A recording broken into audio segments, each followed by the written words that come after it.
Hello all, welcome back to my channel. ఈరోజు వీడియోలో శ్రావణ మాసం యొక్క ప్రాముఖ్యత గురించి తెలుసుకుందాం.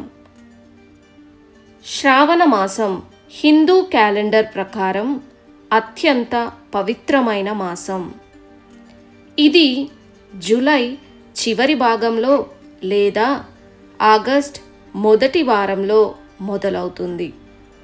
ఈ మాసంలో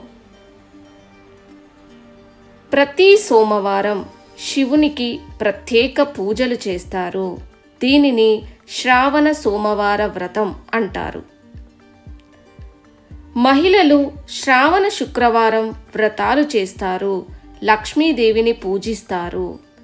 కుటుంబ సభ్యులతో కలిసి వనంలో భోజనం చేయడం అంటే వన భోజనాలు చేస్తారు. శ్రావణ మాసం మనకు భక్తి, పవిత్రత, పర్యావరణ ప్రేమ వంటి విలువలను నేర్పుతుంది.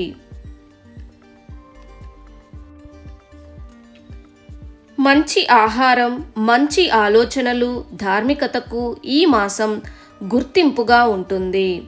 శ్రావణ మాసం శివుడికి ఇష్టమైన మాసం. Thank you for watching this video.